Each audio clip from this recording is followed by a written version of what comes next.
Hello, everyone, and welcome to the HP Podcast, episode number 336. I'm Ben, as always. Yes, I've always been Ben. I did go for a long time, and everybody knew me as Dennis. But with me here today is Dave. Hello, Dave. Welcome. Hey, What's wrong with you? Why are you giggling? I don't know if you could hear that, but it's perfect timing. My cat just vomited, like right there. Do you need to take a minute and take care of that? No, it's whatever. I'll It'll be fine. figure it out. He cats, I think, just have pretty sensitive stomachs. So if you have a cat, you know that you deal with a lot of vomit. So we often find food thrown up from the night before, like we'll find it the next morning. Yeah. So it'll be fine for an hour. But Wait until your daughter gets like maybe another year older, and you'll be fine. You won't know whose vomit it is. right, Just hidden behind the couch, and yeah.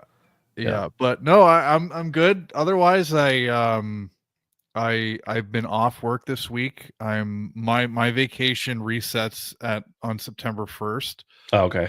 Plus, it's summer in Canada. It's the only time we get like consistent good weather. So it's the time of year where work is just like a ghost town. So I have days to use up. So yeah, I took the week off, and my sister-in-law moved to not the town we live in, but the next town over, and she has two teenage twin boys. So they just permanently moved in like a couple weeks ago. So the two boys they're kind of bored because they haven't made friends yet, and it's a smaller town that they live in, so they don't have a whole lot to do. So I felt bad for them. So I'm off work this week. So I saw them on the weekend. I'm like, hey, do you guys want to, like, if you like, I'm off work this week, I can take you guys to the mall and we can go to like a video game store, because they're into starting to get into retro games. They're looking for like a used PS4 and stuff like that. So I'm like, if you guys want, like, I'll take you. And they seem like, yeah, sure. So then I messaged them on Monday night, and I'm like, hey guys, if you guys are still interested, like, I can take you tomorrow, and I'll be there at noon. And the one was like, no thanks, I'm not interested. And the other was like, I can't tomorrow, I have to go to the gym. I got a gym membership, so I'm gonna go to the gym, but maybe another day this week. And I'm like, did I just get stood up by two 14-year-olds? This is the most degrading feeling ever.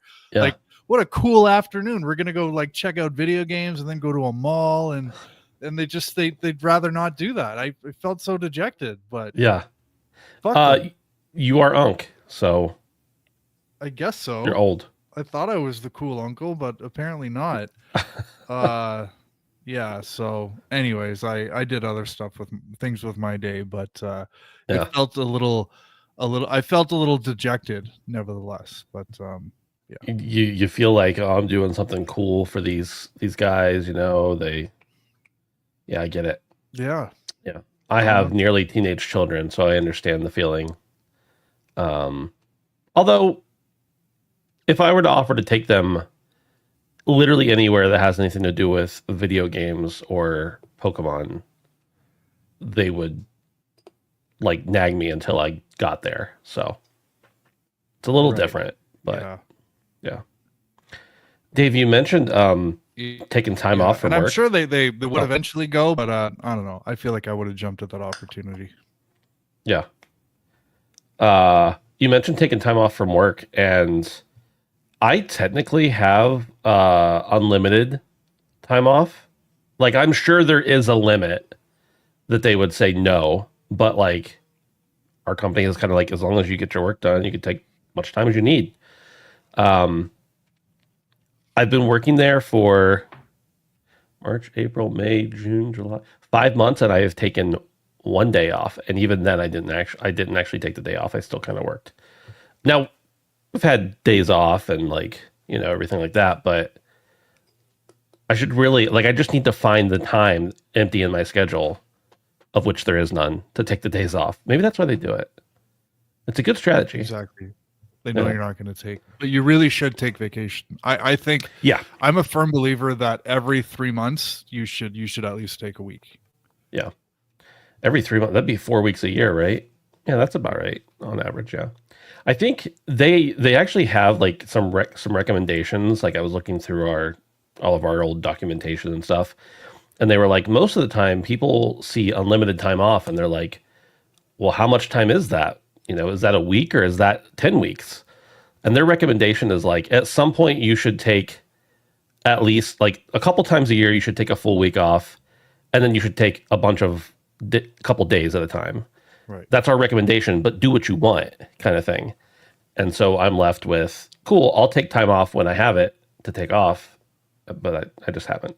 But I will take. I'm going to Gamescom in August, and I'm probably going to try to take either a couple days before or after, just to hang out, explore, that kind of thing.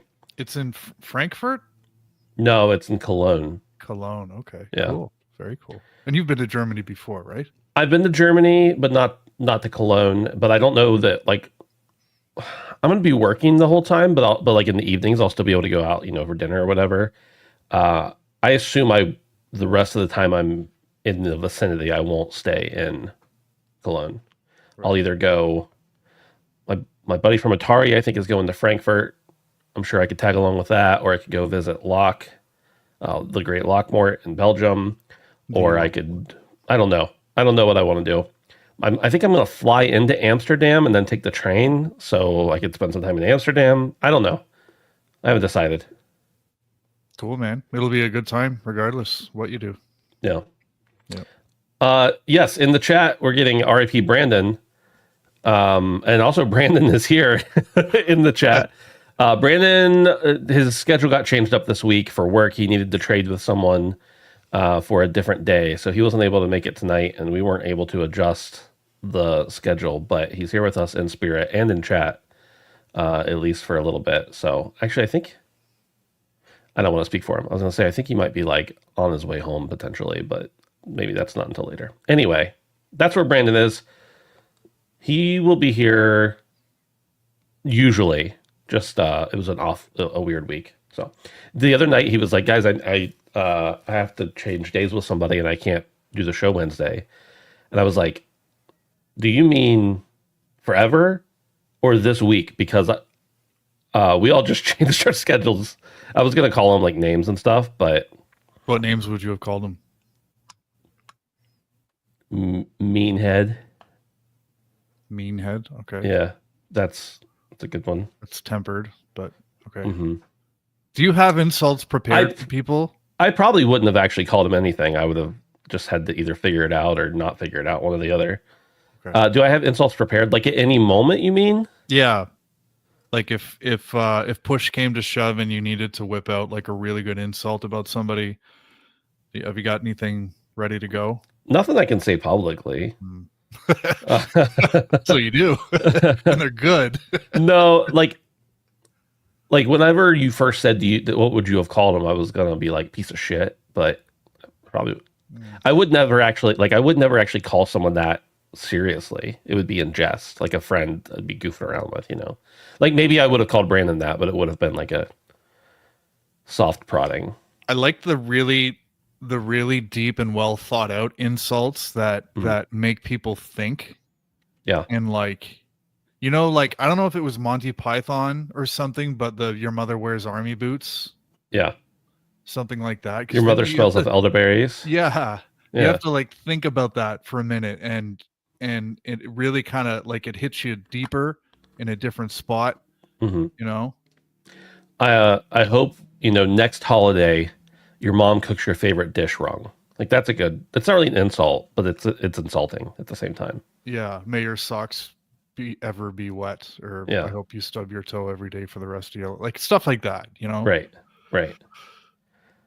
I hope you fall down the stairs and don't break any bones, but it hurts a little. Like, yeah, that's like, what did I do to you? Yeah.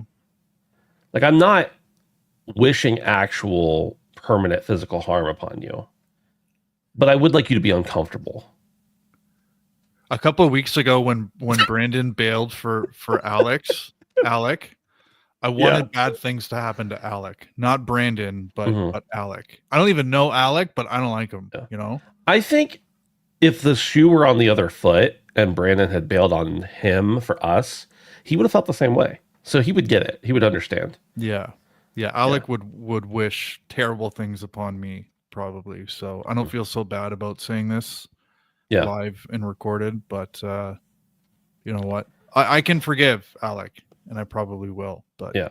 Did you feel like, Brandon had any of the blame there, or was this purely Alec?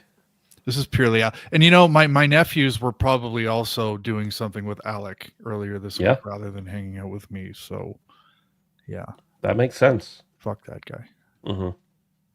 I agree. This is the HP podcast. Mm-hmm.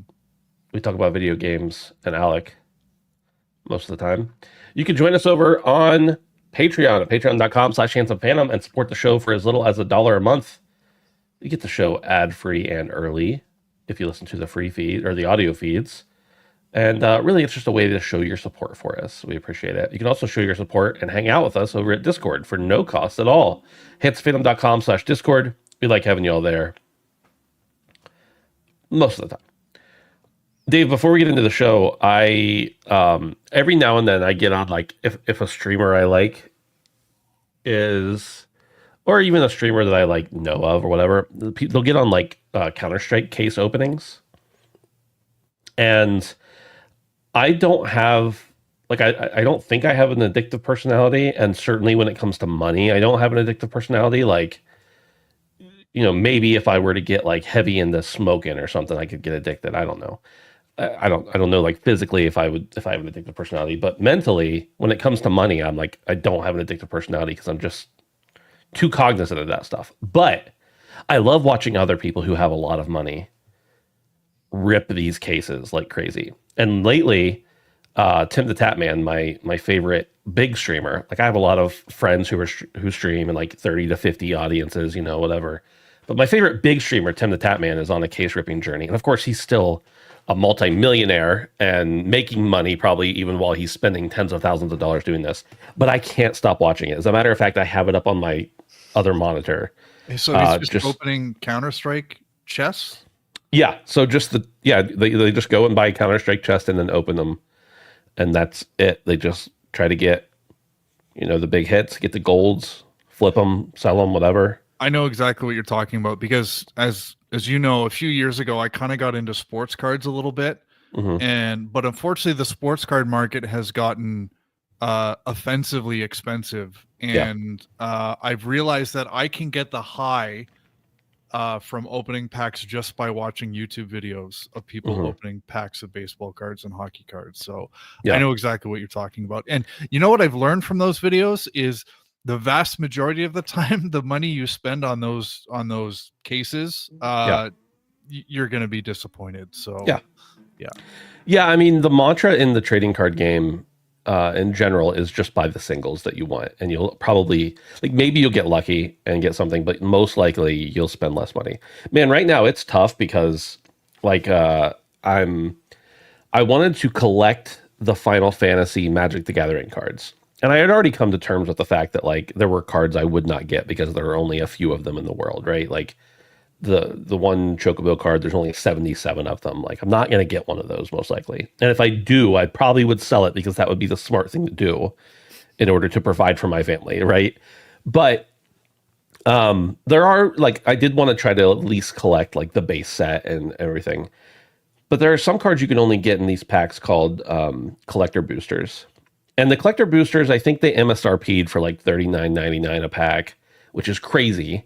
First of all, that's the MSRP. And then, how many cards would you get for it's like 15 or 16 cards? Oh, okay. Yeah. And then the like market rate for them is like $100 to $120 a pack, which is insane. And I refuse to pay that.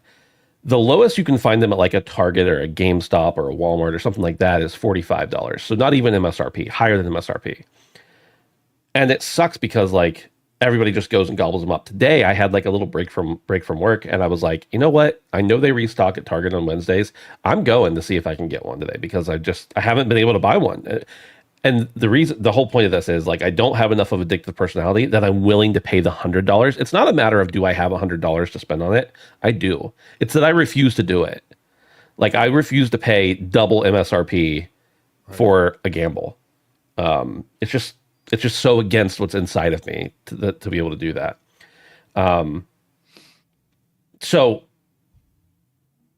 my point is, that was my point, but I went to the store today and the lady was there restocking. I know they have a third party vendor come in and restock all their cards. And she was like, yeah, we didn't get any Magic cards at all for this store, or like she named 2 other stores she services. She's like, maybe next week. I was like, all right, cool. But she did put out like some Pokemon packs, which I have made a conscious decision in my life not to get back into collecting Pokemon since I was, 20 years ago. But I bought a couple for my kids because they were $6 and they can't I want my Pokemon cards are for kids and my kids can't buy cards because scalpers get them all. So I happened to be there at the right time and I bought them a couple packs at store price. So I was more than happy with that. Nice. But I really would have liked to get a couple Magic packs for myself, if I'm being real. Fair enough. And you don't play, right? You just collect. I have played. I don't play frequently. I play the arena version, but like Final Fantasy is one besides Spider-Man. It's like the only IP that I know I've enjoyed for like continuously throughout my life. Right. And like Final Fantasy. So like I wanted to collect this set, but also so did everyone else. Normally those packs that are going for like $120 market price are normally like $20 MSRP at most, and these MSRP'd for 35 and they're not even going for that. So there's a high supply or high demand and apparently a limited supply. Right. I've scalped things before, don't get me wrong. Like I've bought something at a low price and turned it around and sold it for what it was worth. Don't get me wrong, I like to make money, but I would never just like intentionally do what some of these guys do and just go to stores and gobble up everything and flip it. I'm not above it. I'm not saying you're a bad person if you do it, except for if it's the thing I want, and then you're a bad person. Yeah, some of the videos online are pretty infuriating, and yeah. I've even seen in some cases they've built like Pokemon dispensers, so it's like a big machine, and it's supposed to prevent people from gobbling up all the stock. Or equal distribution, but then employees abuse it. So yeah, it's tough, but it and I don't know, the distributors, like the scarcity is the appeal. So it's like you can't just start printing more. And I know with like in sports cards, they just like they keep making new editions. So it's the Topps flagship stuff that comes out every year. Like they're only going to produce a certain amount of that, because if you make too much, then it decreases the value. But if you make, a dozen other different sets, then it's something for people to chase. But it's just still so expensive. It's crazy. The scarcity is the appeal for most people, and it normally would be for me for a trading card game. But with this one, it's like, I love Final Fantasy. I want the Final Fantasy cards. Like that's what I want. I don't care if they're rare. I don't care if there's a million of them. I want them all to put in a pretty binder and look at them, because I'm a nerd. But going back to what you said originally about like the smart way to do it is to buy singles, which I agree with, and I've done that, and the excitement just isn't there. Like getting the card you want in the mail and finding it on eBay and that kind of stuff, like that's all cool. But like the excitement of opening a pack, and then like as you're going through it, you sort of start to see the edge of a card, and you're like, oh my god, and then it turns out to be nothing. But still, that chase is like, it's not worth it, but that's, I don't know, you lose that with the singles, and it's you do. So I understand why people burn through so much money on the Counter-Strike chess and sports cards and Magic stuff, and it's the chase, But and just back to that scalper point, like I've definitely found a deal on something and bought 2 of them and sold one of them to pay for mine. Right. But I wouldn't try to make a living doing it. It's not wrong. It just sucks. So, let's talk about video games. I suppose I could just talk for an hour about trading cards. That's fine too. I know you can. Video Games Chronicle says the founder and former president of Microsoft-owned Arkane Studios has criticized Game Pass and claimed that it's been increasingly damaging the industry. The original Dishonored director game before he departed in 2019, his name is Rafael Colantonio, made the comments on social media following this week's huge cuts across Microsoft, which saw it slash multiple game studios. Quote, why is no one talking about the elephant in the room? Cough, cough, Game Pass, he wrote. I think Game Pass is an unsustainable model that has been increasingly damaging for the industry for a decade, subsidized by Microsoft's infinite money, but at some point reality has to hit. I don't think Game Pass can coexist with other models. They'll either kill everyone else or give up. The Wolfeye Studios founder went on to state that he's fed up with all the BS Xbox fed us around Game Pass allegedly not affecting premium game sales. He added, it's a long game that involves throwing a tsunami at the entire ecosystem of the industry. Only the gamers like it because the offer is too good to be true, but eventually even gamers will hate it when they realize the effects on the games. Microsoft's Game Pass model, which sees its new release added to subscription service on day one, has come under fresh scrutiny after Microsoft's latest round of layoffs, which have seen games canceled and many studios slashed. In a message sent to all staff, Microsoft's head of gaming Phil Spencer stated that the cuts were designed to end or decrease work in certain areas of the business and follow Microsoft's lead in removing layers of management to increase agility and effectiveness.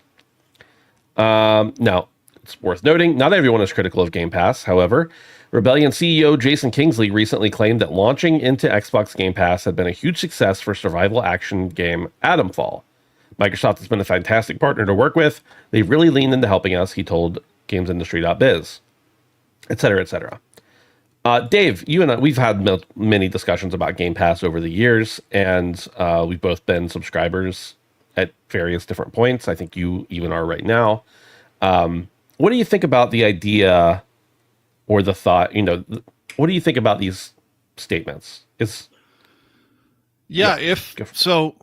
If Game Pass is in fact being heavily subsidized by Microsoft, then I think I do agree with the comments, because anytime something is being subsidized for anything other than a short period of time or as kind of an initial stimulus, then it's a sign that something isn't sustainable. So if my Game Pass has always been very cryptic in terms of how its revenue model works, in terms of how developers and publishers are funded through Game Pass. There was a number of years ago where it kind of leaked of what the different games were getting via Game Pass. But at the end of the day, if a service is not able to survive in the long term on the revenue that it generates, then it's not sustainable, and it's not healthy, not just for Microsoft and not just for competitors, but it's unhealthy for kind of the industry as a whole. So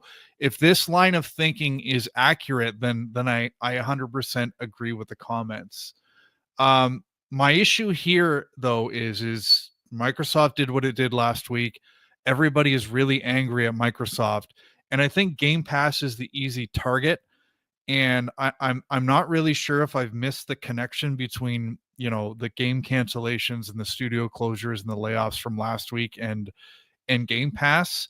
But I understand some of the emotions that are going around, but I'm still not really sure why everybody's I guess it's because just what I said, it's the easy target. But the other thing I have to mention is what I said about how is Game Pass profitable. We've been saying this for a long time, but Game Pass has shown no real sign of holding back. In fact, I would argue the last year of Game Pass could have been the most competitive and most value driven sort of new offering of Game Pass that we've seen in the history of the service. So it's whether it's making money for the gaming division or not, it seems to be working. And I think there's an important piece of that article near the end where the lead developer for Atomfall kind of said, like, in our case, Game Pass was huge because without Game Pass, our game would have been buried and nobody would have played it. So I do think it's important to understand that Game Pass does have very positive sort of results when it comes to visibility about a lot of games. And there are so many games we would have just not known about had it not been for Game Pass. So I don't think it's necessarily all bad for developers. I do think if you were to believe Microsoft in saying that Game Pass does not hurt whole game revenue generation, I would think if you believe that, that's a little bit naive, because it isn't logical to think that's the case. But if what Microsoft is offering you is worth the risk of foregoing those full game sales, then that's a business decision that you have to make. And if you've decided to put your game on the service, then you've foregone those possible full game sales for whatever Microsoft was offering you. So I don't know what the connection here is, but I do kind of feel like Game Pass is the easy target right now. And I don't know. It's clearly been beneficial for a lot of developers and getting their games out there. So I don't know. What were your thoughts on this? Because I feel like maybe I missed something in the whole Game Pass. A lot happened last week with everybody getting mad at Phil Spencer and Game Pass, and I understand a lot of it, but yeah, I don't know. What are your thoughts? Yeah, I think obviously everybody was upset about the layoffs, and understandably so, and the closures. I think the thing that kind of re-sparked this discussion about Game Pass was Chris String from, I can't even remember what outlet he works with, but made the statement that he was told that they don't factor in, when they talk about Game Pass being profitable, they're not counting first party stuff. He later clarified development costs or something. Yeah, he later clarified and said actually it was calculated in, but I still didn't fully understand it. It I don't know. It's not logical to me that it would be profitable. But I don't know if it's my problem, right? It is my problem in a broader sense of the industry, but I think right now Game Pass is a really great value for consumers. Like, it's a phenomenal value for consumers. Is it a good value or profitable for Microsoft? I don't know that it can be. I mean, in fairness, there are lots of games, like you mentioned, that Fallout 76, I don't remember the statistic, but at one point they revealed that like X amount of people were still playing on Fallout 76 via Game Pass, and they were paying just month after, they didn't spell it out like this, but they're just paying, $10 month after month to keep playing Fallout 76 when they could have just bought it one time for $20. And I think now it's free to play even. I could be wrong about that. So it was obviously making more money for that game. And there's probably a lot of games like that. Call of Duty is on Game Pass. People are playing Call of Duty for months at a time and spending the equivalent of what they would have paid for a full game, etc. Trains here.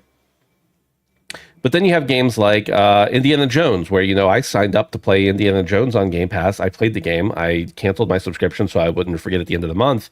And instead of continuing the month, they offered me my money back. I got to play an entire AAA $60, $70 game for free, because they just said, like, we'll offer you a refund if you want to quit the service.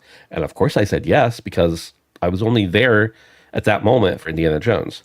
So, like, I don't really know with that kind of model. And I have, some of my friends have done the same thing. They've signed up 3 or 4 times, played one game, said they were going to cancel, and Game Pass and Microsoft's just like, here's your money back.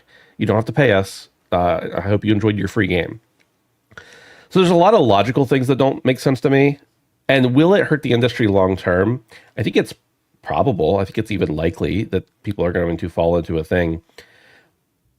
AAA games definitely are a hard sell for me day one on a subscription service. You put smaller games on there, you put games that wouldn't have gotten noticed, you sign an indie game, give them a couple $1 million, whatever they're paying. There were some leaked numbers at one point from the Epic Game Store. I'm just using that as a reference. Give them some couple $1 million for the game to put it on there. You've made that developer's life great. You've gotten a lot of eyes onto their game. Other people go and buy it on other platforms. Like, it's a success. But does that work when it's your own internal studios that have hundreds of developers per game? I don't know. And from a gamer perspective, I really don't care, because the price of everything is so insane. Why wouldn't I save a few bucks on video games, right? So from a consumer perspective, it's great. From a business perspective, I don't know. Like, if Game Pass were doing phenomenally and Xbox were selling millions of copies still on top of that, Would they have started putting their games on other storefronts? Seems unlikely to me because that's not what they've done for the last 25 years. But again, I think it just comes back to it's not, I don't really care. Like, I do care because I care about the industry and I care about the health of the industry and the health of games and the health of can developers make it. But like when we see on Steam little indie developers selling millions of copies of their games, and that's not all indie developers by any means, but like many of them, it's not that there's a lack of desire to buy games. It's just when you give me the option not to buy it, I'm not going to buy it. So I don't know if it may be actually allowing people to spend more on games that aren't on Game Pass because they're not buying other games at full price. Right. I'm rambling. My point is, I don't think they could possibly be making as much money with Game Pass as they could be selling their games at full price. But I don't know. I don't have the numbers. They haven't given them to us. And ultimately, I don't care until I do, you know? Like, it's good for me in the moment. Nothing's guaranteed. That makes sense. I think so. Okay. Should we move on? That horse is dead. It's been so dead for so long. Twisted Voxel says, Sony has officially announced that Helldivers 2 will be making its way to the Xbox Series X and S, a surprising move that broadens the cooperative shooters audience beyond PlayStation platforms. Revealed during a live stream earlier, whatever day that was, the port will be handed by Nixxes, a studio well known for bringing several PlayStation Studios projects to PC with consistent quality. The announcement comes as a significant departure from Sony's previous publishing practices. Historically, the company has avoided porting second-party or first-party intellectual properties directly to Xbox, despite expanding on PC and occasionally the Switch. The shift reflects a potentially broader multi-platform strategy that Sony may be experimenting with, especially for live service titles that benefit from an expanded player base. Helldivers 2 is set for release on August 26th at a price of $39.99 USD. The cooperative third-person shooter developed by Arrowhead Game Studios had already built a healthy community on PlayStation 5 and PC. Bringing the title to Xbox platforms is expected to further increase its player population, promoting a more active online ecosystem that is essential for live service games. Dave, this is kind of surprising. This isn't a first-party game, but it is a published game by PlayStation, and they are using Nixxes, which PlayStation owns, to port the game. So, like, it's not a matter of did PlayStation lose the rights to this or something like that, and they're just doing what they want. It seems that PlayStation is actually helping them put this game on another platform. I would have never said this could never happen, but I certainly wouldn't have put it on my bingo card either. Yeah, I was surprised too, because I'm not really sure what Sony has to gain from this. Money. It seems like Helldivers 2 has a pretty strong player base. It seems to be well supported. So I don't really see an imminent need for sort of the stimulation to server pop. We've got it on PlayStation, we've got it on PC. So yeah, I thought this was a little weird. And as the article mentions, Sony doesn't normally do this. So I've got a couple theories. One is, Sony is seeing Microsoft play nice in the sandbox when it comes to moving some of its heavy hitters over to Sony's ecosystem. So maybe this is a bit of an olive branch that Sony is extending to ensure that Microsoft continues to do that. The other probably more likely thing is that, we saw this with like Pentiment and Grounded and Sea of Thieves, where it was like Microsoft put those games on Sony's hardware. I think more of a pilot or an experiment, but at the end of the day, they have absolutely nothing to lose because the porting costs were probably minimal, and those games were still retailing for $20, $30, $40. So it's literally found money. It's the same thing with Sony putting Helldivers. If they sell 1,000 copies at $40 a pop, I know Nix is going to be doing some work, but I suspect it's not going to be super high rigor, super involved to actually port that game over. So it's a bit of found money for Sony. The other possibility is Microsoft has been teasing a pretty interesting next gen strategy that includes breaking down barriers to get access to its ecosystem of video games. So if by chance Sony is looking to play the long game and looking, 5-10 years down the line and thinking, you know, there aren't many Xbox only players now, but 5 years from now, Microsoft has the resources, Microsoft has the IP to kind of right the ship. So maybe this is kind of Sony playing the long game a little. And the question is really going to be, are we going to see more of this from Sony? Are we going to see them move more of their sort of valuable exclusive IP, not just to PC, but also to Xbox consoles? Because I think this kind of caught everyone by surprise. But I think most likely it's Sony has nothing to lose. So why not, pad the server count a little bit, despite the fact that I think anybody who had an Xbox who really wanted to play Helldivers was probably just going to play it on PC. But yeah, I don't know. Yeah, it's fascinating. Like you said, it's not something we've seen PlayStation do before, and we still haven't seen them do a first party game other than MLB The Show, which I think they were obligated to do so by the MLB. But that's just my guess. I don't think that was ever confirmed. I think that's speculation. But so yeah, it's interesting. I don't know how it will go. I mean, they've had their rises and falls in player count, but on Steam alone, it's sitting at like 25,000 right now concurrent, and I think 24-hour peak is 45. So it's not like they're hurting for players to get in there. But certainly more players in a game with microtransactions is always going to be a better thing, right? It's more likely that they will make more money the more players there are. And even if they don't have a lot of players, just the fact that it is a port and not, a new game designed for that system is, like you said, probably pretty cheap. So I think it's goodwill and nothing else. You just right click the file and rename, and those dot. You change it from .ps5 to .xbox. Easy, Well, there's two you have to do. You have to do .xbox Series S, .xbox Series X. Yeah, but other than that, it's basically just plug and play. It is interesting. I wonder, how there was the whole scuffle with players on Steam. I think they may have removed it now, but the whole scuffle with players on Steam having to sign in to PlayStation Network. Needed a PSN account. How's that going to work?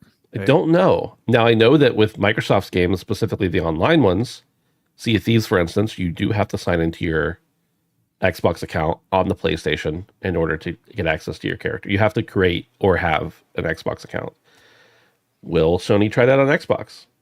And if so, is it just like a data finding campaign? They're just trying to get information from people to get them in the ecosystem somewhat, because sometimes getting your email address and a guess at what you like to play is as important as actually selling you a game.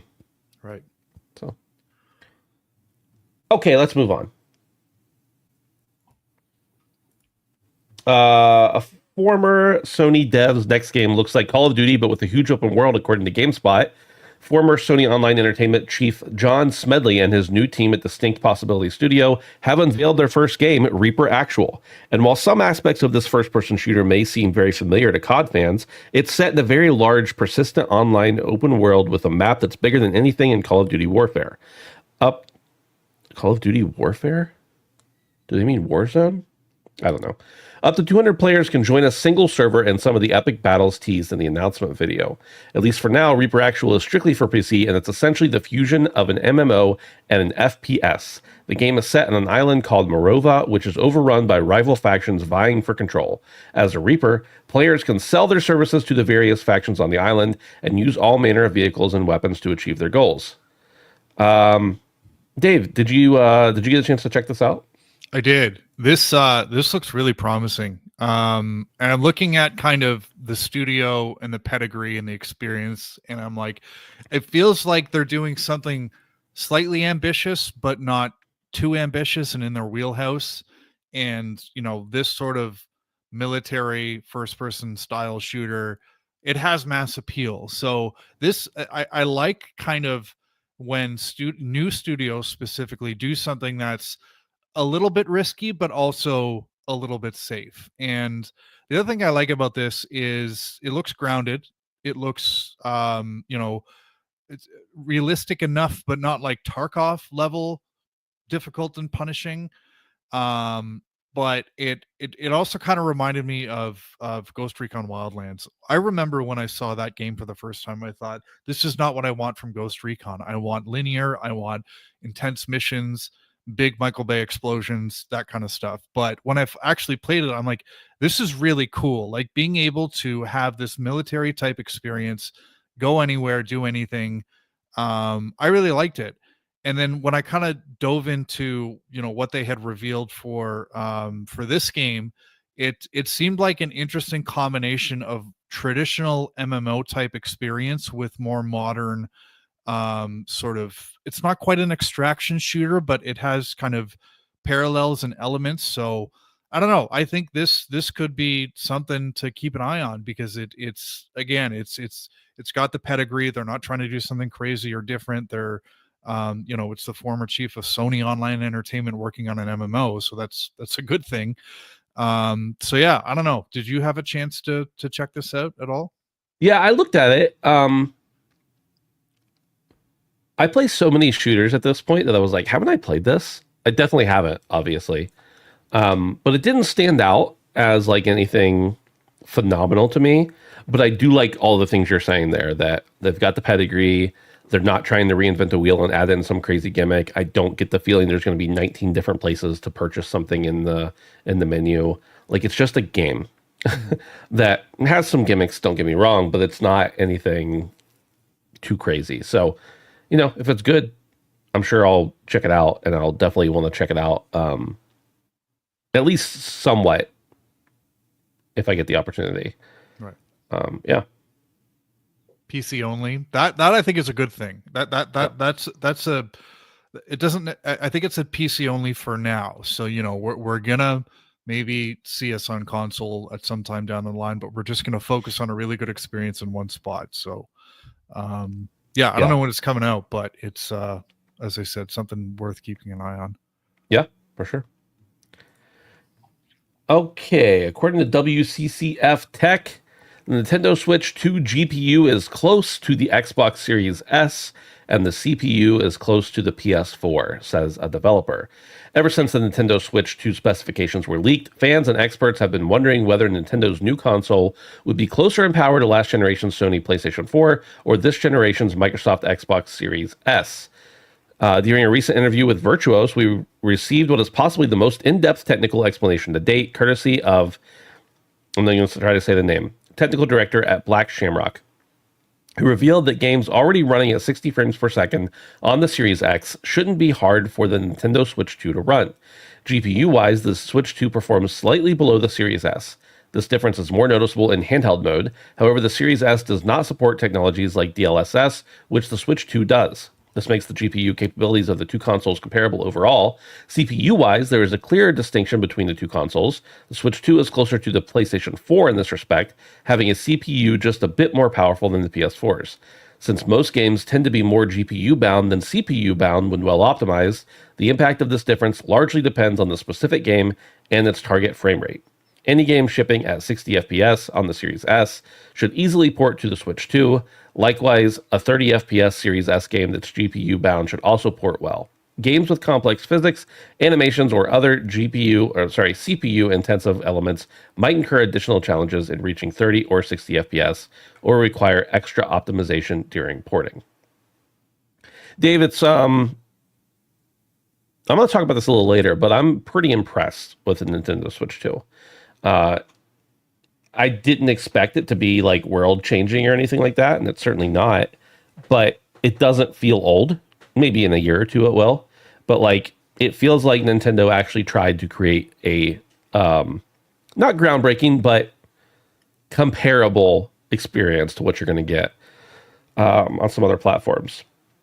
I do think it's interesting that they're talking about games that are on these other systems being able to be ported over with no problem, whatever. I think Nintendo is like we've seen this from a lot of developers already who are like, I wanted to put my game on Nintendo Switch too, and Nintendo told me no. They're kind of like not letting a lot of people port yet, unless their game can't run on the original Switch. But it seems like a fool's errand. I was going to say a fool's mistake. That's not the term. It seems like an error in doing so because if you can get a game to perform slightly better on the Switch 2, even if not a lot better, but slightly better, I would prefer to buy that version than the Switch 1 version, even if it is available and playable on the Switch 1. But I don't know. What do you have to think? What do you have to say about that? Yeah, I think you and I have kind of interesting perspectives on this because you were a day one purchaser, and I'm someone who's considering having to make this purchase down the line, and you can probably tell from my choice of words there that I'm on the fence and not necessarily looking forward to making that plunge. But I will come out and say it. I think the Switch 2 costs what it costs because Nintendo can charge that. When I see comparables of, hardware releasing in 2025 that is comparable to the Xbox Series S and the PS4, and I see the price tag, that's where I raise an eyebrow. And I felt that the Series S didn't feel outdated when I first got it too. But now it does. And I understand a Switch is not a Series S. And maybe this is part of the problem is I'm looking at a Switch as a primary console where maybe I should be looking at it more as a handheld. Yep. And as we know, it's kind of both.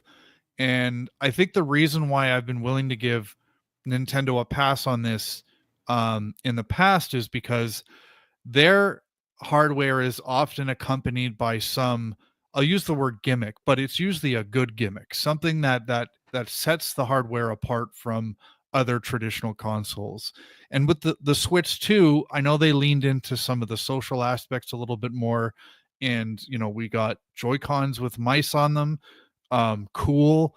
But this just didn't have that really, that wow effect that the Switch 1 had. And it really changed the way you game. It kind of just enhanced on that and didn't really, do much. And even the Switch 1 kind of came in at a lower price. And we've bitched about the price of the Switch 2 for long enough. So I don't really want to get too much into that. But from my perspective, somebody who wants to get a Switch 2 eventually, but is really having a hard time with the price, when I see these comparisons, it kind of makes me nervous, and it kind of makes me think Nintendo charged this price not because they were justified in doing so, but because Nintendo can do that.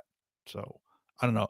One of the reasons why I included this, though, and you kind of alluded to it, was it's been about a month. How are you feeling about your purchase? Good. I mean, I don't have a lot to play on it. That's not true. I have a lot to play on it. I just don't have a lot that I want to play more than I want to play something else at the moment. I played Mario Kart. I played Echoes of Wisdom. I'm very much looking forward to next week after for Donkey Kong. I feel like they all run great and they look great, but they're all also Nintendo games, which, they're made for the platform. So, that is what it is. I haven't played anything third party or otherwise on it at all. The hardware feels great. Like I love the physicality of it alone. The way that the controllers hook in feels way better. I agree with your assessment that to some extent it costs what it costs because it's Nintendo. But only to a small percentage. I think that this hardware, all the hardware that's involved all hardware in general is costing more now than it ever has in the past. And I don't just mean in a raw dollar amount, I mean in an inflationary amount as well. Two, you do have okay, let's say it's comparable to the Series S. You do have additional cost to it. One, you have to get all those components smaller and put down into a smaller machine. Two, you have to have multiple controllers with connections. Three, you have a screen, even if it's not a very good screen, it's still a screen that has to be accounted for and paid for. And even though the tariffs weren't announced and they decided not to change the pricing for the US market, at least, You had that impending threat as well. So I imagine they were trying to cover their asses a little bit with that. So like, I do think that the price is justified because I guarantee you, if PlayStation had put out the PS5, I'm just making stuff like you can't actually make this comparison, but if PlayStation had put out a new console at the same time, it would have been the equivalent in adjusted price upwards as from their previous console as the Nintendo Switch 2 to the regular Nintendo. I think all companies, to an extent, charge the price they charge because they can, because they would be fools not to. The fact that the Nintendo Switch originally was only $300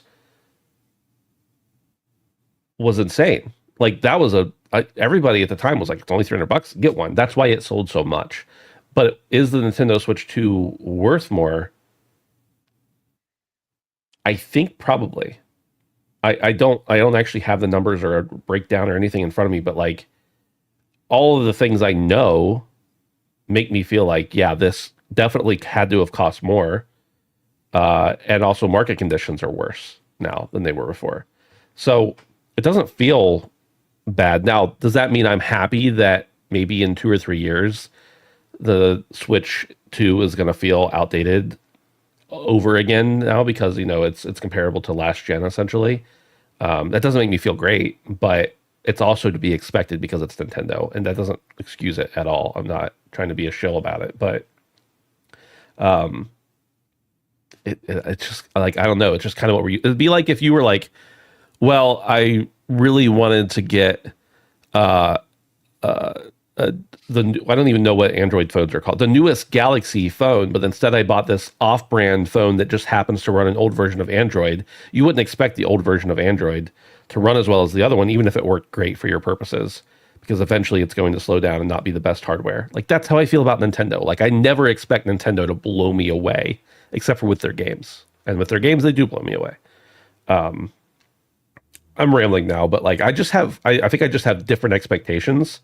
And also a different view on the cost structure of things. It costs more than everything else we had seen. Well, it cost a little less actually, but it cost about the same as everything we had seen that came out 5 years before it, but it was also 5 years later and in a different form factor. And to me, that's like, okay, that's just what it costs. I don't know. If I hadn't bought it, maybe I would have a different opinion, though. It's hard to say. Lotus eSpirit they them says Switch OLED is great for the price. Switch 2 is pointless unless you love Mario. I mean, that's kind of an evergreen statement with that's anything Nintendo. I think maybe right now the Switch 2 is pointless unless you love Mario Kart for many people. But I mean, there are already 10 plus million of these out in the wild, right? Yeah, people are buying them. They're enjoying them. You're also when you say like the Switch 2 is pointless, it's also discounting like all the people who are playing other stuff that isn't a launch game. Like I booted up, I didn't really want to like sit at my computer and play Fortnite with my kids. They wanted me to play something with them. And I was like, I'm just going to download it on the Switch and see what it performs amazingly better than it does on the Switch 1. Like you're getting a better experience, as I'll talk about in a minute here with Echoes of Wisdom. You're getting a way better experience on a new hardware than you are on the old hardware, for sure. So it's immediately a better experience for games that already existed. And we're at the very beginning of the generation. And look how great we look back on the Switch 1. And remember when it came out at launch, what was the conversation about? Really? All there is Zelda, a port from an old... And now the Switch is almost one of the best-selling consoles of all time. Mm-hmm. So, like, I don't know. Nintendo, other than one generation, has always been top tier, even if they haven't been the most forward-thinking. Or, I shouldn't say forward-thinking. Even if they haven't been the most technologically innovative.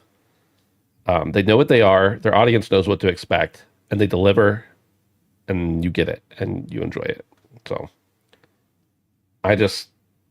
it's never going to be my main console ever. A Nintendo product is unlikely to ever be my main console or main way of playing games, but it's certainly a great one. Ed Casty says $450 at that power sounds bad until you remember it has a screen that comes with it. Oh, wait, I already talked about that. I don't think I saw that, but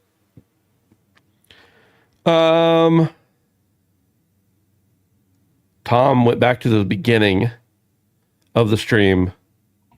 Tom, when you catch up to this, hello. All right, last news story I think we can hop into. Former Doom devs confirm Romero Games is not closed despite game cancellation. Despite rumors and reports that pointed to the contrary, Romero Games is in fact still kicking, though things that are still touch and go as the team is forced to reassess the staffing of the studio.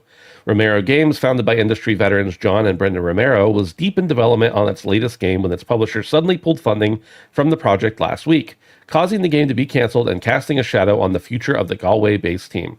In a statement shared to Romero Games' social media pages on July 7th, the studio clarified a lot of the questioning surrounding the future and the unfortunate cancellation. The short post claims that the team's project did lose funding last week, putting the team in a difficult spot. I saw that and they were like, we're not going to say who our publisher was, but you can probably guess. So, it was the same day as the Xbox announcements. Due to the nature of the deal, this article literally says it next, what I was just going to say. In a spot of good news, it also states that interested parties have reached out to Romero Games in order to potentially bring the game across the finish line. Crucially, it also makes clear that Romero Games is still open and that the team was even in the studio as recently as July 7th to discuss possible next steps. Romero Games was established in 2015 and has released a number of games since its inception, including the mod Sigil and the sequel Sigil 2, which serve as unofficial continuations for Doom, the foundational FPS which John Romero helped create during his time at id Software. The team most recently developed Empire of Sen, a strategy game set in the Prohibition era and published by Paradox Interactive, and was working on a new FPS before the waves at Microsoft seemingly ended the game's development. Dave, John Romero, first of all, legendary creature. Mm-hmm. I don't mean in disrespect. That is the high form of praise for me. Legendary creature in the games industry. I tried to interview John for a video I did a couple years ago. He responded and was very polite, but he was unable to do it. But I still made the video without him. Can't discount the stuff in the past, but what do you think about the shakeup of a project we knew existed, but we didn't know it was being funded by presumably Microsoft at the time? Yeah, I don't know. This kind of seems like a shaky situation, and it almost sounds like they're saying the studio hasn't closed yet.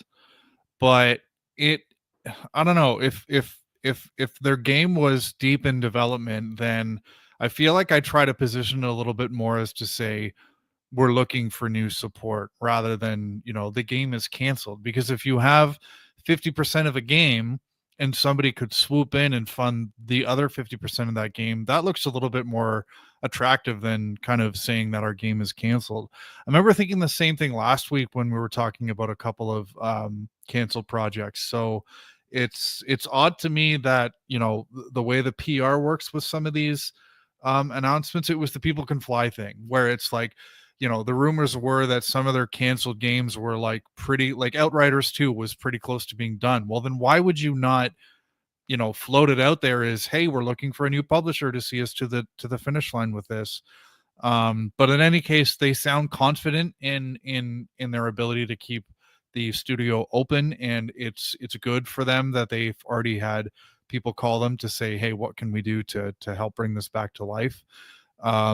So yeah, I'm, a lot of doom and gloom these days, especially in the past week. So it's nice to see that, some studios are still kicking, especially when there's, you've got John Romero at the helm. So hopefully this gets resurrected and it sees the light of day eventually. For sure. The world can use more John Romero games, in my opinion. Dave, let's talk about what we've been playing. Why don't you go first? Sure. So, as I said off the top, I've been off this week, so I've actually been playing quite a bit. First off, Resident Evil Village, I finished the game, and I kind of have some post-mortem thoughts on the game. Did you play it before? Pardon? Had you played Village No, before? this I is thought my you had. first time Okay. playing. All No, right. no, no. I'm the Internet Explorer of this group, and I always play things very late. But the good thing about Sure. Capcom's game is they generally get deep discounted pretty quick. Yeah. Not pretty quick, but if you can hold off, you can. I got Village for $13, so yeah. I mean, I am comfortable in saying I think Capcom is my favorite publisher. I look at the games that they put out and the franchises that they've been gracing us with for so many years, and they hit after hit after hit. So I haven't played every single mainline entry in the franchise, but I've played most of them. And I really enjoyed Village. I think it was a quality experience. It was a nice continuation of Resident Evil 7, and we don't often get like direct sequels, so it was kind of cool that this was a direct continuation of that story. And I think what I liked about it was obviously it looked fantastic. Like from start to finish, the graphics in this game, considering it's a couple of years old now, were just unreal. So, you know, it's a great game to look at, and this again was just on a standard PS5. I liked the levels. So, you had the village, which was kind of the hub world, but you had kind of predetermined levels. You had Lady Demetrius castle, and then you had sort of like the dollhouse, and then you had the reservoir, which was kind of the swamp, and then Heisenberg's factory. And I thought all of them had a very unique personality and different kind of um tonal features that really tied into the kind of boss that each level kind of headed up. And I really enjoyed that. I also thought the last third of the game was excellent. Specifically, Heisenberg's factory, I think, is probably one of the coolest areas in the history of the franchise. It was just so unique, and it just fit Resident Evil so well in such like a diverse way, because Resident Evil, obviously not haunted mansion, but zombie infested mansion, and then we had the police station, and then the train. Like this felt like really unique, but it just fits so well. And with the types of enemies that were kind of trundling around in the factory, there was just a constant tension that I felt the rest of the game kind of handled in a kind of a inconsistent way.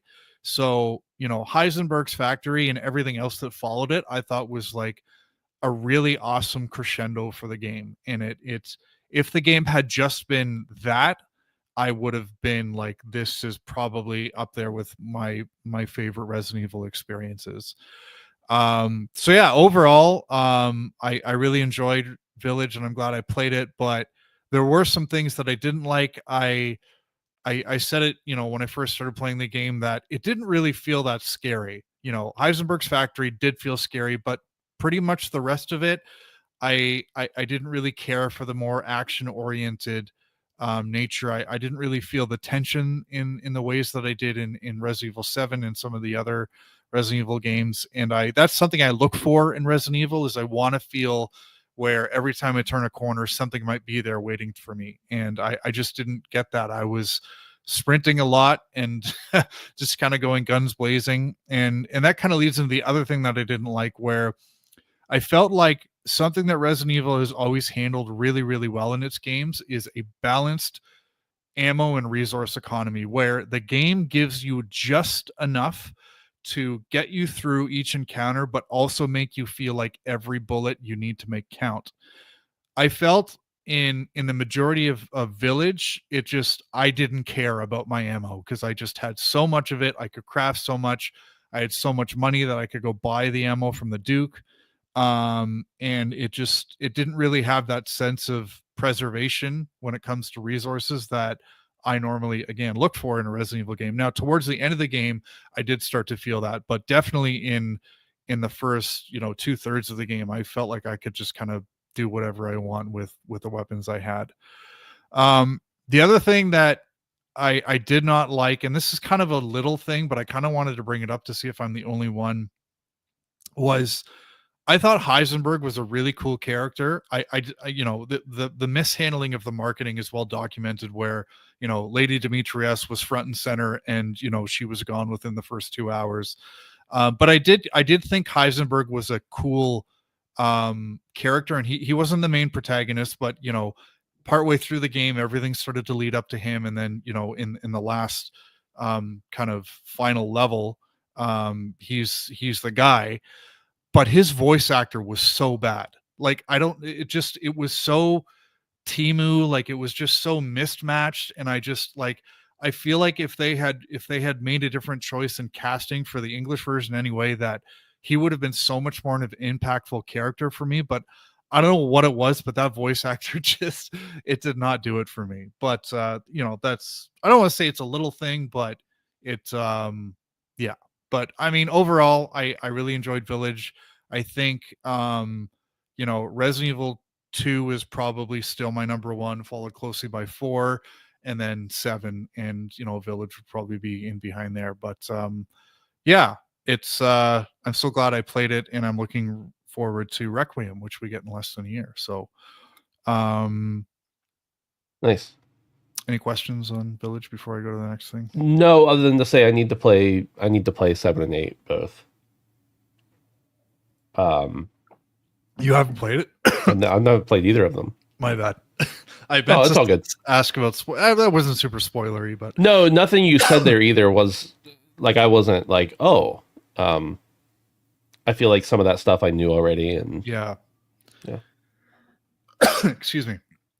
And I'm very sensitive to spoiler stuff, and that I didn't feel spoiled. So yeah, I was the same way. Like when I forego playing a game at launch, I'm kind of sacrificing the fact that I'm gonna have some of this spoiled. But yeah, so again, keeping with the Capcom love, I re-upped my PlayStation Plus so I could jump into Monster Hunter Wilds, which I haven't played in a couple of months. Dave, Title real update. Quick. Sorry, go ahead. We talked about this before, but I don't remember. Do you have to have PlayStation Plus in order to play that game at all, or just to play online? You can play offline. Okay. But I like playing in live lobbies, and Ed and I had chatted about playing, so it was time for me to re-up for a month, so I just went ahead and got it. So Monster Hunter Wilds Title Update 2 came out recently, and it had a bunch of stuff. It's not an Iceborne level DLC, but it's enough where I think it's worth jumping back in just to check it out. The biggest thing is 2 new monsters. They're not new to this series. At least I know one of them isn't. But I've only played Rise and World, so they were new to me. The first one is what the fuck is his name? Lagiacrus. They all have such weird names. Yeah, Lagiacrus, which is like this like thunder, like lizard dragon thing. He's a really cool fight, and he's got a cool armor set, and he doesn't fly or anything. He just kind of slithers around on the ground, but he's really fast, and he's got like lightning attacks.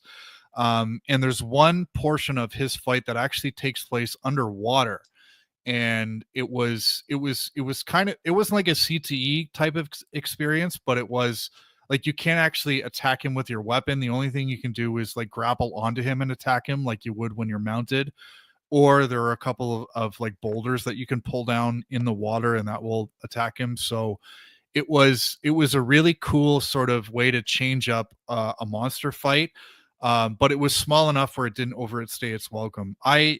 I think there was one, I think it might have been the second Monster Hunter game that actually experimented with underwater monster fights on a much larger scale. And for what I understand, it was really polarizing. Like some people loved it and some people hated it. So I don't know if this was supposed to be a nod back to that, but it was cool that they kind of wove that in a very nice way into a new monster fight. The other monster is Seregios, which I'm not sure if he's returning or not from the franchise, but man, this guy was tough. He's a winged wyvern. He's a lot like Rathalos, but he has a very different and dynamic move set where he moves in really funny angles, so it makes dodging so difficult. He also like closes space so quickly that, you know, it's one of the hardest fights I've experienced in Wilds. And I think it took me 5 attempts before I finally cleared it. And he inflicts bleed constantly. And the thing about bleed in Wild, the only thing that you can use to get it off your character is either a ration, a well done steak, jerky, or crouching. And considering how fast this monster is, crouching is just not an option. And the consuming animations for all of the other ones that you can use are so long, and he spams it so much that it's like it makes the fight difficult, and it's borderline annoying how much bleed he inflicts. But yeah, it was a cool fight. It's really tough. I assume there's going to be a tempered version of that sometime in the future. But yeah, if you finished Wilds and you're looking for a reason to jump back in, the 2 new monsters they added, I think, are pretty cool. Nice. The last thing I'll talk about is Call of Duty World War II. So this game is kind of in the news right now because it's just been recently added to Game Pass, and the PC gaming community has almost immediately given the server its AIDS, and it's like apparently unplayable on PC right now. But I kept seeing it pop up, and I've been watching Mystic on YouTube, and he does a lot of videos where he goes and plays really old games to see if the servers are still active and why people are playing old games. So yeah, I had this game on PS Plus when it was there many years ago, and I remember really liking it. Like, I don't know, it was that Call of Duty that was supposed to be a return to boots on the ground. It was a little bit slower than, well, actually a lot slower than kind of the jetpack Call of Duties. So yeah, I installed it last night and I was playing it today, and lots of people playing, obviously probably because it's kind of had a resurgence with Game Pass. But yeah, I had no problem finding games. Most of the lobbies weren't full when I joined, but after, you know, a few minutes they filled up. And I don't know what it is about this Call of Duty, but it's just something about the slower, more simple gunplay, I think, just kind of clicks with me, and I feel instantly not great at it, but good enough where I want to keep playing. So yeah, Call of Duty World War II is still going well. The interesting thing is I remember hearing from some Call of Duty content creator that the big issue with this Call of Duty was netcode, and one of the theories was this was the Call of Duty that had the HQ, which was the big open world space, not open world, but you know, it was sort of a community hub where you could just walk around with other players and visit the quartermaster and open chests and all that stuff. And the theory is that is what actually did in the netcode and kind of, you know, drag the game down a little bit. And now the HQ is still in the game, but there are shortcuts to go to the quartermaster and the equipment dealer and all that kind of stuff without going through the HQ. So it's funny how they haven't actually removed the HQ from the game, but they've allowed you to completely skip it if you want. So but yeah, if you're interested in checking out a Call of Duty, an older one, then World War II is apparently still going strong. So I'm enjoying that. So yeah, that's all for me. Nice. You had one more on here, Dave. Yeah, I played a little bit more on Metroid Prime 2, but nothing new to say there. I'm working through the Torvis Bogs right now, which I think is the second main area in the game, and yeah, hoping to finish that before Metroid Prime 4 comes out. Nice. For me, old one I won't talk too much about was Dune. I've still been playing. It's an old one. It came out like a month ago, but I've still been playing through Dune. Not as heavy as I was on it before, just because I'm at a point where like everything is kind of slow to progress to the next point, and the Deep Desert, which is the end game PvP mode, is like getting some refinements. So I don't want to venture into there too much, but Dune continues to be really great. Here's the thing I wanted to talk about with it though is my buddy Justin and I didn't log in for like most of the week, and all of our like power supply, like, because the servers are active while you're not there, so your power needs to stay on in order for you for your base not to get destroyed. And like we have a place up top where we land our like ornithopters and store our bikes and stuff. And while we were gone for a couple days, the power ran out, even though we had tons of backup supply in it, and the shield went out, and our like some of our stuff got destroyed and everything. I think it also makes your base able to be like raided essentially. But regardless, it definitely the conditions of the weather in Arrakis, destroyed some of our equipment, which is cool from a survival type game. But I was just thinking about like I kind of have to play this game pretty frequently until I'm totally done with it. And if I'm not playing it, I at least have to log in from time to time in order to you have to like pay taxes in the game or else your base gets disabled. You have to make power or your base loses its shields and stuff gets destroyed. And that kind of sucks. Not because I don't want to play it continually and like probably once I drop it I'll drop it until there's a huge update or something like that. But it's like if I go away for a week, like out of town, or something, and I'm just not playing Dune, I leave my whole everything I've worked for however many hours totally open to be exploited. So that kind of sucks. I don't love that design, but I also understand it because there are a lot of bases around and a lot of people. So it like thins out some people who would just totally stop playing. It clears up that space. But I do think it sucks overall. That's all I had to say about that. I want to talk about next about Echoes of Wisdom. I complained a lot about Echoes of Wisdom when it originally came out, about the performance issues. I decided to wait till Switch 2, and I have been playing it the last week. I'm probably, I don't know, 2/3 of the way done with it, something like that. For anybody who has played it, I just finished. I don't know if you do this more or not, but I just finished like a big boss in Hyrule Castle. Spoiler alert: there's a Hyrule Castle in the Zelda game. Sorry to burst your bubble. There was a Ganon as well. So it's really, really, really good. And obviously, I haven't like put it back in the Switch One to see how it performs versus this. But like before, when I was playing it, I sound elitist, but it was legitimately making me a little bit ill. And now playing it, I have not only in one instance when there was like a sandstorm and I was in it did I notice any frame hitching at all. It's running beautifully. It's a lot of fun. And whatever they did, whether it's, I know it's not just hardware. There's been some deep dives into like what they've actually done and what Nintendo's hardware can do and their software can do as well with the Switch 2. I haven't dove into those, but they did a good job. So if other ports that they've done or improvements that they've made, if I decide I want to, like, if I decide I want to play Breath of the Wild again, I'm going to have no problem paying that $10 upgrade to check it out because they clearly did very good work on Echoes of Wisdom, and that was free. So I'm sure that their bigger titles like Mario Odyssey and whatnot are going to be just as good. I did see on Dustin's Switch too, he was playing Echoes of Wisdom, or not Echoes of Wisdom, Tears of the Kingdom, I think, and it looked phenomenal. It always looked pretty good, but it it still looked like it was on the Switch, and it looks really good on Switch too.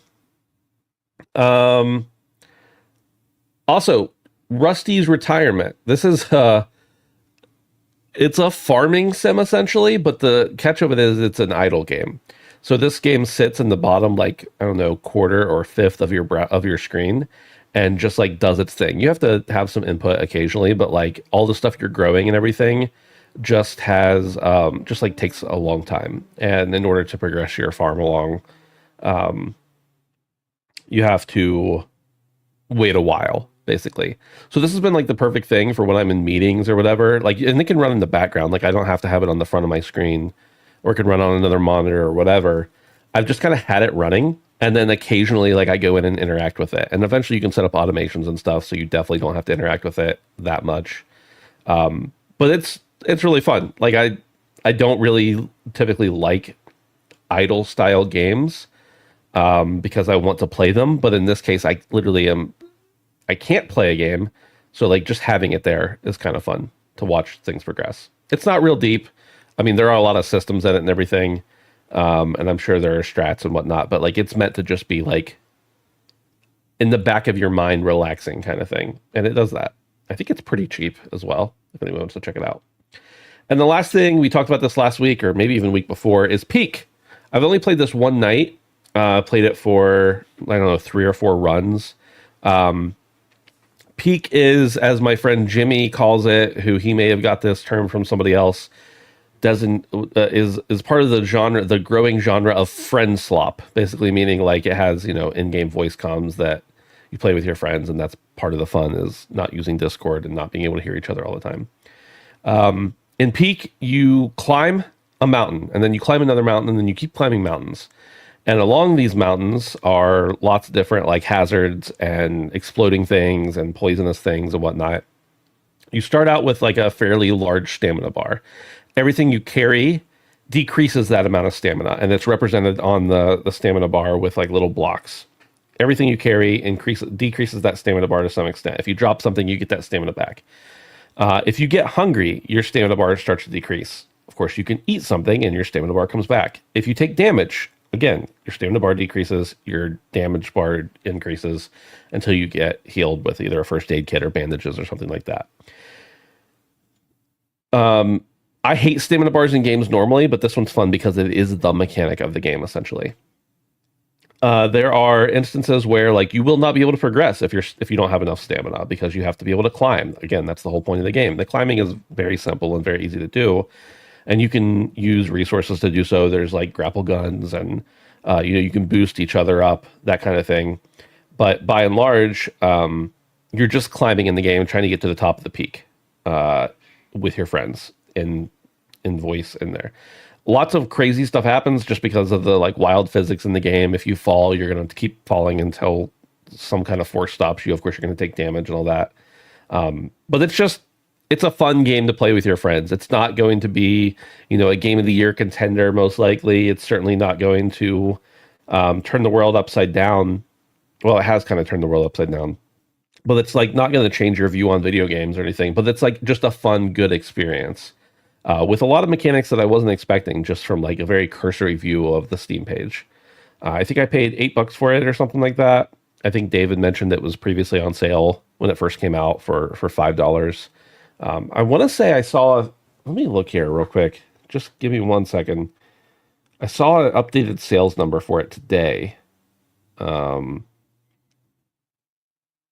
me find it. I'll find it.